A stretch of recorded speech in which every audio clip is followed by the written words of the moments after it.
Bon, les gars. Nous sommes en train d'entrer dans le dernier carré de l'Euro, la famille. Dernier carré de l'Euro. Nous sommes en train d'entrer dans les demi-finales. J'entends vraiment beaucoup de la part des équipes qui m'ont déçu en quart de finale parce que les quarts de finale que j'ai vus de l'Euro là, c'était nul à chier. On a eu des équipes vraiment qui n'étaient pas au niveau. Je vais même dire qu'il y a même des équipes qui sont qualifiées en demi-finale sans forcément mériter. Parce que franchement, le Portugal contre la France, le match là, si quelqu'un me dit que c'était un beau match, non. Ce qui n'est pas un fan de football, partons même pas loin parce que le match France-Portugal là, c'était nul à chier. On avait un niveau de football tellement merdique que je ne sais même plus quoi dire. Dans tous les cas, la famille, bienvenue dans cette nouvelle vidéo. Aujourd'hui, nous allons essayer de pronostiquer les demi-finales de la Coupe d'Europe parce qu'il y a des gros matchs qui arrivent là, de grosses affiches qui vont se jouer demain. Dites-moi ce que vous pensez à l'espace des commentaires de ces affiches parce que d'un côté, on a France contre l'Espagne. Franchement, gros match d'anthologie.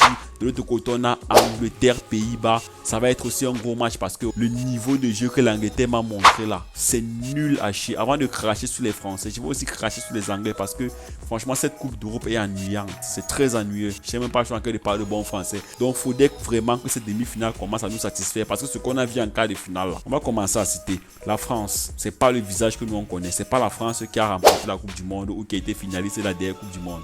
Franchement, c'est nul. L'Angleterre, chaque année, on dit, il y a des grands joueurs, il y a des Bellingham, il y a des Harry Kane, il y a des Phil Foden. Avec tout ça, il y a des Walker. Tous les joueurs là, vous continuez à nous fournir un football de merde. Vous qualifiez contre la Suisse avec beaucoup de chance parce que la Suisse a vraiment géré son match. Ils ont géré. S'il n'y avait pas le petit génie de Bukayo Saka qui vous débloquait avec sa frappe à distance là. Ce que là, on ne parlait plus de l'Angleterre aujourd'hui. Franchement, contre la Suisse, vous partez au Thio l'Angleterre avec les Bellingham. C'est vrai que du côté de la Suisse, il y avait de très bons joueurs. Je pense notamment à Chaka qui a produit un très bon football. Tellement déçu de certains matchs. Mais il y a quand même un match qui m'a vraiment plu dans ces quarts de finale. Ce match, c'était une finale avant la finale. Je sais que vous savez que nous sommes en train de parler du match entre l'Espagne et l'Allemagne.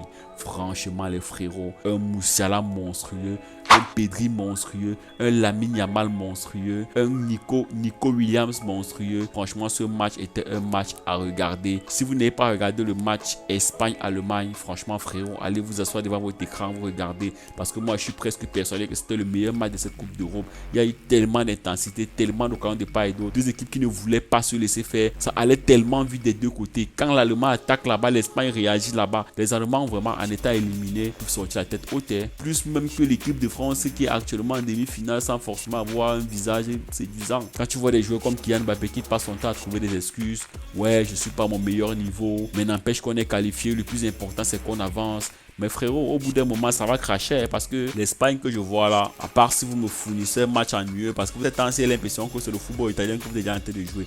Un football où on n'est pas fort, on fait le minimum, on gagne le match de façon assez mitigée parce que même contre le Portugal là, c'était trop la merde. Le match France-Portugal, je suis déçu. Cristiano Ronaldo pas au niveau, Bernardo Silva pas au niveau, Joao Félix est venu alors finir avec en ratant son penalty. Dans tous les cas, la famille, ce match était très décevant. Dites-moi ce que vous avez pensé de ce match dans l'espace des commentaires. Je pense qu'on avait déjà parlé de ce match, mais ce qui nous intéresse là maintenant, c'est les demi-finales parce que là, oui, on a suffisamment parlé des quarts de finale merdiques à part Espagne-Allemagne. Maintenant, entrons dans le vif du sujet. On va commencer par la France et l'Espagne. Les gars, je vais vous donner mon pronostic de ce match parce que ce match, c'est un match à ne pas louper. D'un côté, on a une équipe d'Espagne qui joue très bien, qui produit un beau football. On a une équipe d'Espagne qui est peut-être le candidat favori, celui qui peut aller loin ou bien qui peut gagner l'Euro. C'est une demi-finale très chaude parce que moi, je suis sûr qu'on va pas s'ennuyer dans ce match. On a d'un côté une équipe d'Espagne qui va vraiment beaucoup bousculer parce qu'ils vont pas venir faire comme les Portugais. On les connaît, c'est une équipe qui joue très bien au ballon. C'est vrai qu'ils ont perdu Pedri, ils ont perdu Carvajal qui sera absent. Donc Mbappé, c'est quartier libre. Carvajal est absent. Carvajal a pris le carton rouge en se sacrifiant contre l'Allemagne. Est-ce que ça va l'aider dans cette demi-finale contre la France? Ça serait très compliqué parce qu'on a le côté de Kylian Mbappé, les frères. Il n'est pas très en forme, mais croyez-moi, ce gars, il n'a pas besoin de beaucoup pour tuer le match. C'est un peu à l'image des Cristiano et des Messi. Ce sont des joueurs qui n'ont pas besoin de forcément produire un football très intéressant pour tuer le match. Dans tous les cas, je vous avertis, les Espagnols, le fait que Carvajal ne soit pas là sera un gros manque pour la défense espagnole. On va aussi parler de l'absence de Pedri qui s'est blessé. Franchement, Pedri, 3 semaines de blessure. frérot, voilà, ça fait mal, ça commence à devenir beaucoup. Et moi, je vous avais dit, hein, ces histoires qu'on prend les jeunes, on les lance trop vite, trop tôt là. On les fait enchaîner des matchs, Jeux Olympiques, Coupe d'Europe, Coupe du Monde, tout ça, championnat, tous les matchs de la saison, tu joues. Alors que tu n'as que 18 voire 19 piges. Donc on n'est pas encore prêt à supporter le haut niveau avec autant d'intensité. Franchement, c'est à dire que ces entraîneurs, au bout d'un moment, il va falloir qu'ils protègent les jeunes. Parce qu'il y a beaucoup de jeunes qui se lancent là et qui finissent avec les blessures. Voilà, Ansu Fati qui est une preuve. J'ai bien peur que Gavi ne revienne pas à son meilleur niveau. Donc franchement, voilà encore Pedri qui passe son temps à se blesser. Ça commence à devenir beaucoup. On a Lamine Yamal qui est en train d'être un joueur intéressant. Il va falloir le surveiller de près. S'il n'y a pas une bonne surveillance ou un bon suivi, je suis prêt à parier qu'on aura le même scénario qu'avec Ansu Fati ou avec Pedri ou avec Gavi. Je ne sais pas à quel niveau Gavi va revenir, mais avoir les croisés et revenir au top, franchement, c'est une performance que peu de joueurs ont réussi à les faire. C'est vrai qu'il y en a qui ont réussi à les faire, mais ça reste une performance compliquée et ça freine la progression du joueur. Dans tous les cas, la famille, gros match d'anthologie entre la France, parce qu'on va pas se mentir, la France a tous les éléments, hein, ils n'ont perdu aucun joueur. En plus, ils auront même le retour de Rabiot au milieu de terrain. Donc les Français ont de quoi aller vraiment secouer l'Espagne, parce que l'Espagne a Pedri et Carvajal qui ne seront pas là. C'est vrai que ça reste quand même une grosse équipe, et même si Carvajal et Pedri ne sont pas là, il y a un bon milieu de terrain qui va pouvoir gérer derrière. Il y a de très bons joueurs qui pourront faire le taf. Et devant Lamine Yamal, Nico peut facilement faire le boulot et clôturer la rencontre. Ça reste un match ouvert. Pour ma part, je ne saurais vraiment pas où me positionner. Moi, je suis pour l'Espagne. Je supporte personnellement l'Espagne parce que j'aime beaucoup ce que je vois du côté espagnol et je pense qu'il mérite largement de gagner cet euro. C'est vrai que c'est pas forcément avec un beau football qu'on gagne une compétition. C'est en étant réaliste, c'est en ayant le mental. Je pense que c'est peut-être ce qui va peut-être les manquer. Mais jusqu'ici, je crois qu'ils ont quand même un mental d'acier. Ils ont quand même tapé l'Allemagne qui était à domicile. Et l'Allemagne n'était pas venu blaguer. L'Allemagne avait aussi un bon mental. Donc ça peut te dire que ce sont des matchs de haut niveau. Les Français ont le mental, ça on sait déjà. Ils ont un grand mental. Ils ont un fighting spirit de haut niveau. Ce sont des joueurs qui sont préparés, ils savent comment jouer ce genre de match. Bien qu'ils n'ont pas besoin de produire un football très flamboyant pour gagner cette rencontre. Et moi, je vous dis, je connais un peu comment le match va se passer. On aura d'un côté une équipe un peu joueuse qui est l'Espagne. Et on aura une France qui serait en train de jouer un football un peu un faux football un peu à la italienne où on fauche les offensives, on gâte le système espagnol et après on exploite les moindres possibilités qu'on peut exploiter, notamment avec Dembélé et Kylian Mbappé, parce que je crois que c'est les deux qu'on va plus lancer vers l'avant.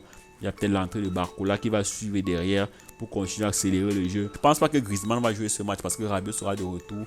Dembélé est en train de produire un très bon football. Quand il est rentré dernièrement, on a vu directement le changement. La France a commencé à secouer le Portugal. Donc moi, je pense que dans ce match, Griezmann devrait être sur le banc. Vraiment respect à Antoine Griezmann. Mais franchement, si la France veut entrer très bien dans ce match, il doit commencer avec Ousmane Dembélé. Pourquoi pas mettre Griezmann après? On ne sait pas parce que Griezmann, c'est un bon joueur de fin de match. Parfois, parce qu'il a une très bonne défense. Il est très bon en défense et il connaît conserver le ballon, il s'est endormi le jeu. Donc c'est un joueur qui va peut-être aider la France si la France mène 1-0 voire 2-0. Dans tous les cas, la famille, je vais maintenant vous donner mon pronostic. Pour ma part, je partirai sur une victoire de l'Espagne.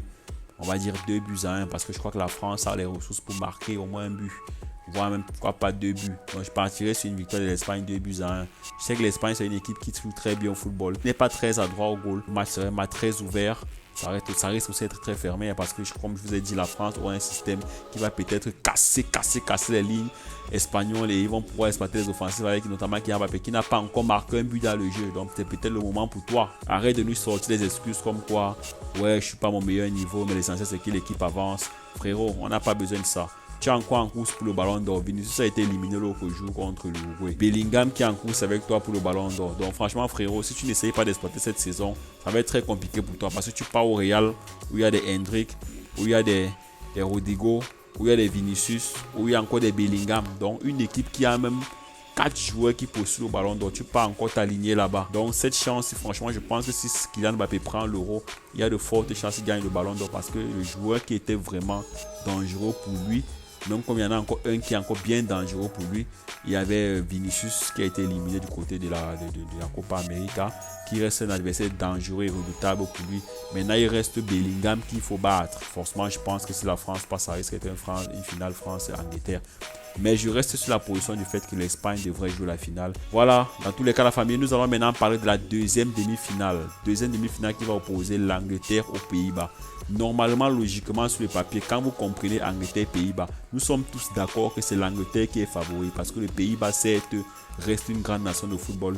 Mais le Pays-Bas de maintenant, ce n'est pas le Pays-Bas des Robben, des Van Persie, ce n'est pas le Pays-Bas de l'époque. C'est un Pays-Bas un peu remanié. Le Pays-Bas de Memphis Depay, donc vous aussi vous comprenez quand on dit bien Pays-Bas de Memphis Depay, pas pour manquer de respect à Depay, hein, mais Depay franchement quand vous pensez à des joueurs comme Van Persie, à des Van Bommel, à des Wesley Sneijder, franchement je te dis Memphis Depay ça reste un peu en dessous. C'est vrai que c'est une équipe qui a quand même des Xavier Simon, des joueurs très intéressants. Xavier Simon d'ailleurs qui montre très bon visage dans cette Coupe d'Europe, il a beaucoup d'engagement ce petit. C'est vrai que ça ne marque pas beaucoup, mais quand tu vois le football que ce petit procure, tu te rends compte qu'il a vraiment à cœur de beaucoup apporter pour son équipe.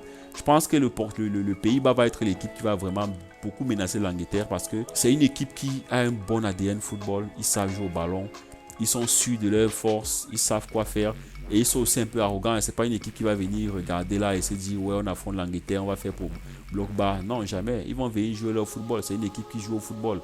Et c'est une équipe qui attaque, progresse. Ils ont de très bons joueurs Ils ont des joueurs qui sont dangereux, qui peuvent créer le surnom. Memphis Depay, Xavier Simon et bien d'autres.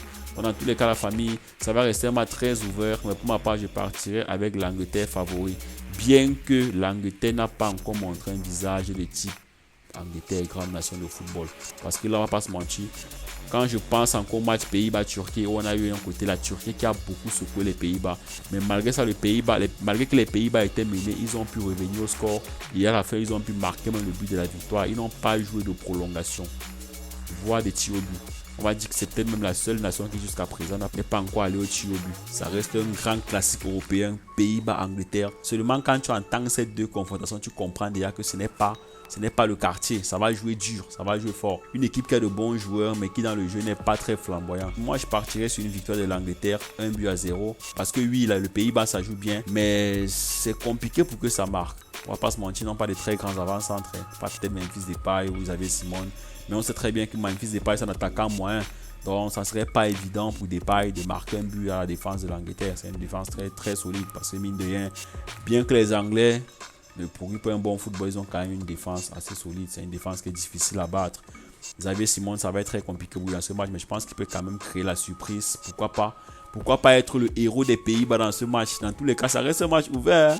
Très ouvert, bien que pour ma part, l'Angleterre est ses favoris parce que côté effectif, ils ont de très bons effectifs. Défensivement, ils sont très bien en jambes. C'est vrai qu'un côté des Pays-Bas, on a Van Dijk qui joue un très bon niveau. Hein? C'est vrai qu'il est sur la menace d'une suspension pour la finale. Donc, je me dis peut-être qu'il va jouer avec un peu de réserve. Mais dans tous les cas, beaucoup d'équipes ont parié. Hein. Il y a tellement d'équipes qui sont en danger. Quand je pense par exemple le match entre l'Angleterre et la Suisse, où tu vois les Anglais qui ont pris beaucoup de cartons parce que la Suisse a vraiment beaucoup secoué.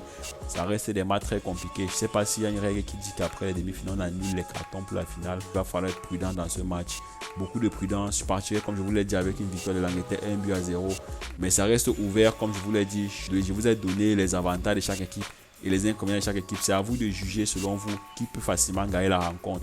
Dans tous les cas, pour ma part, je partirai sur une victoire de l'Angleterre. Et si vous comprenez bien mon pronostic, si vous comprenez bien que je suis en train de parler d'une finale Espagne-Angleterre, franchement, gros classique, grosse finale. Ça serait quand même une finale assez intéressante parce qu'on a là deux équipes qui ont un très bon niveau de football.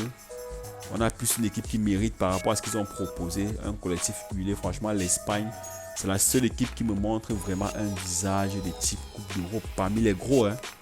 J'ai bien dit parmi les gros parce qu'à part eux, il y a le Danemark qui a été très bon en phase de poule. Franchement, le Danemark, ils ont fourni un très beau football, bien qu'ils sont rentrés bien qu'ils sont sortis tôt. Il y a l'Allemagne qui a aussi produit un football assez intéressant, bien qu'ils se sont fait éliminer par l'Espagne. Il y a la Turquie qui m'a très surpris parce qu'honnêtement, c'est une des équipes qui m'a le plus plu dans cette Coupe d'Europe. La Turquie, ils ont eu un beau football, ils ont eu proposé un ballon très intéressant.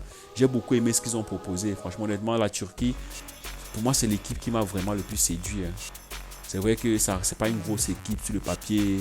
C'est pas trop de grands joueurs. Mais franchement, en termes de football, franchement, ils ont fait leur taf. Hein. Ça restait là. Les Pays-Bas restaient quand même une grosse équipe pour eux. Mais ils ont fait leur taf. Ils ont essayé, ils ont essayé du mal qu'ils ont pu. Et bon, il faut peut-être parler de la Suisse qui m'a aussi beaucoup plu. La Suisse a été très intéressante dans cette Coupe d'Europe. Mais bon, vous savez, les grands, c'est les grands. Les grands n'ont pas besoin de produire un grand football pour passer. La France est un exemple vivant. On avait un France-Portugal. Sur le papier, le Portugal semblait être plus armé que la France. Il y avait des grands joueurs côté portugais, bien plus même que côté français. Mais on a vu très bien que le Portugal n'a pas su dérouler. Ils n'ont pas su exploiter les occasions. Et finalement, ils sont sortis. Voilà la famille, merci d'avoir regardé cette vidéo jusqu'à la fin. D'ici là, n'oubliez pas de vous abonner à la chaîne, de liker la vidéo, de commenter, de partager. S'il vous plaît, faites-le. Quand vous le faites, ça va un très bon signal à l'algorithme YouTube. Et pour ceux qui me découvrent, je suis nouveau dans les analyses sportives. C'est vrai, vous ne connaissez pas encore mon visage. Mais j'espère que vous allez vous habituer à mon visage et que vous allez trouver mes analyses pertinentes. D'ici là, portez-vous dans un rendez-vous pour une prochaine vidéo. Ciao, peace.